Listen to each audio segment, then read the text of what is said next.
A walk in amnesia. That morning, my wife and I said our usual goodbyes. She left her second cup of tea, and she followed me to the front door. She did this every day. She took from my coat a hair which was not there, and she told me to be careful. She always did this. I closed the door, and she went back to her tea. I am a lawyer, and I work very hard. My friend, Dr. Volney, told me not to work so hard. "You'll be ill," he said. "A lot of people who work too hard get very tired, and suddenly they forget who they are. They can't remember anything. It's called amnesia. You need a change and a rest." "But I do rest," I replied. "On Thursday nights, my wife and I play a game of cards, and on Sundays she reads me her weekly letter from her mother." That morning, when I was walking to work, I thought about Dr. Volney's words. I was feeling very well and pleased with life. When I woke up, I was on a train and feeling very uncomfortable after a long sleep. I sat back in my seat and I tried to think. After a long time, I said to myself, "I must have a name." I looked in my pockets. No letter, no papers, nothing with my name on. But I found $3,000. I must be someone, I thought. The train was crowded with men who were all very friendly. One of them came and sat next to me. "Hi, my name's R.P. Boulder, Boulder & Son from Missouri. You're going to the meeting in New York, of course. What's your name?" I had to reply to him, so I said quickly, "Edward Pinkhammer, from Cornopolis, Kansas." He was reading a newspaper, but every few minutes he looked up from it to talk to me. I understood from his conversation that he was a druggist, and he thought that I was a druggist too. "Are all these men druggists?" I asked. "Yes, they are," he answered. "Like us, they're all going to the yearly meeting in New York." After a time, he held out his newspaper to me. "Look at that," he said. "Here's another of those men who run away and then say that they have forgotten who they are. A man gets tired of his business and his family, and he wants to have a good time. He goes away somewhere, and when they find him, he says that he doesn't know who he is and that he can't remember anything." I took the paper and read this. "Denver, June 12th.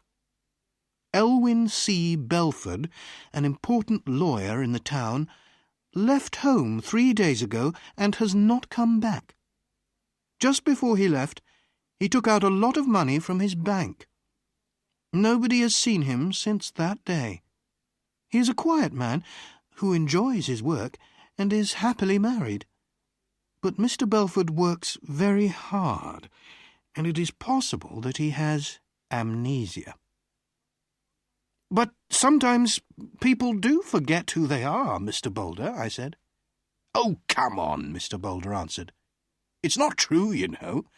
These men just want something more exciting in their lives. Another woman, perhaps. Something different." We arrived in New York at about 10 o'clock at night. I took a taxi to a hotel, and I wrote the name Edward Pinkhammer in the hotel book.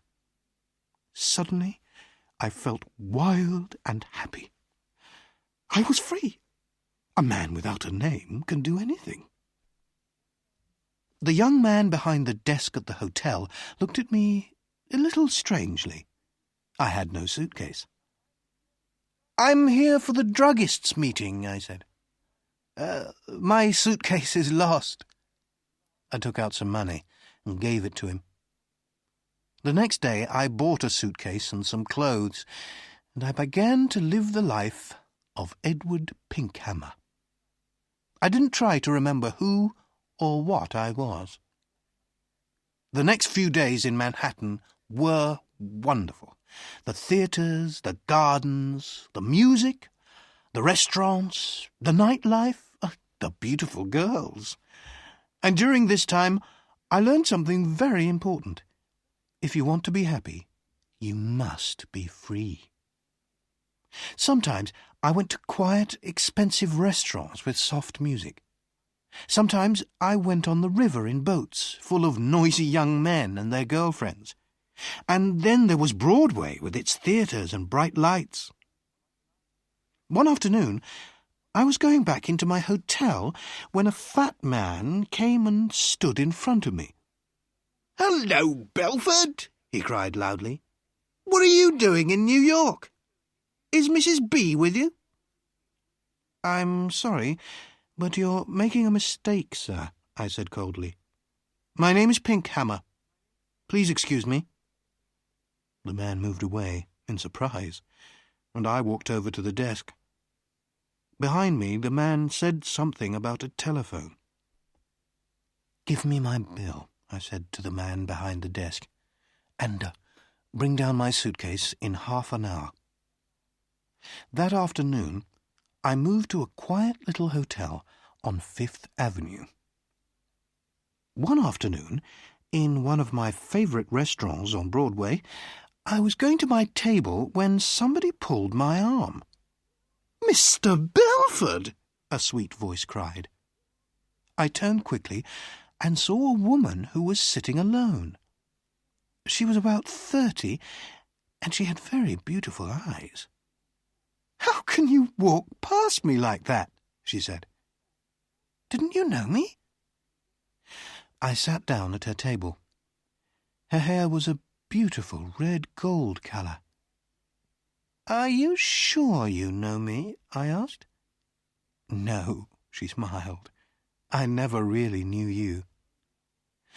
"Well, my name is Edward Pinkhammer," I said, "and I'm from Kansas."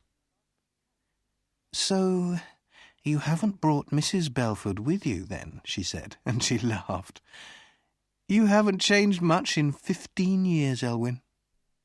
Her wonderful eyes looked carefully at my face. "No," she said quietly. "You haven't forgotten. I told you that you could never forget." "I'm sorry," I answered, "but that's the trouble.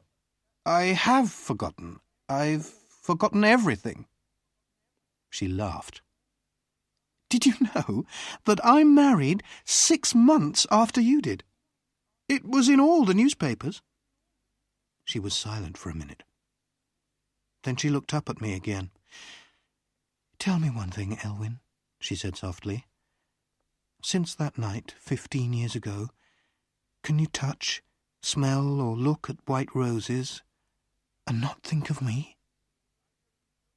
"I can only say that I don't remember any of this," I said carefully. "I'm very sorry." I tried to look away from her. She smiled and stood up to leave. Then she held out her hand to me, and I took it for a second. "Oh, yes, you remember," she said, with a sweet, unhappy smile. "Goodbye, Elwyn Belford." That night I went to the theatre, and when I returned to my hotel, a quiet man in dark clothes was waiting for me. "Mr. Pinkhammer," he said, "can I speak with you for a minute? There's a room here." I followed him into a small room. A man and a woman were there. The woman was still beautiful, but her face was unhappy and tired. I liked everything about her. The man, who was about 40, came to meet me. "Belford," he said, "I'm happy to see you again. I told you that you were working too hard. Now you can come home with us. You'll soon be all right." "My name," I said, "is Edward Pinkhammer. I've never seen you before in my life." The woman cried out, "Oh, Elwyn! Elwyn! I'm your wife!" She put her arms around me, but I pushed them away. "Oh, Dr. Volney, what is the matter with him?" the woman cried. "Go to your room," the doctor said to her. "You'll soon be well again." The woman left, and so did the man in the dark clothes. The man, who was a doctor, turned to me and said quietly, "Listen, your name is not Edward Pinkhammer." "I know that," I replied, "but a man must have a name." "Why not Pinkhammer?" "Your name," the doctor said, "is Elwyn Belford. You are one of the best lawyers in Denver, and that woman is your wife." "She's a very fine woman," I said, after a minute. "I love the colour of her hair." "She's a very good wife," the doctor replied. "When you left 2 weeks ago, she was very unhappy. Then we had a telephone call from a man who saw you in a hotel here." "I think I remember him," I said. "He called me Belford. Excuse me, but who are you?" "I'm Bobby Volney. I've been your friend for 20 years and your doctor for 15 years. Elwyn, try to remember." "You say you're a doctor," I said. "How can I get better? Does amnesia go slowly or suddenly?" "Sometimes slowly, sometimes suddenly." "Will you help me, Dr. Volney?" I asked. "Old friend," he said, "I'll do everything possible." "Very well. And if you're my doctor, you can't tell anybody what I say?" "Of course not," Dr. Volney answered. I stood up. There were some white roses on the table. I went over to the table, picked up the roses, and threw them far out of the window. Then I sat down again. "I think it will be best, Bobby," I said, "to get better suddenly. I'm a little tired of it all now. Go and bring my wife Marion in now." "But, oh, Doctor," I said with a happy smile. "Oh, my good old friend. It was wonderful."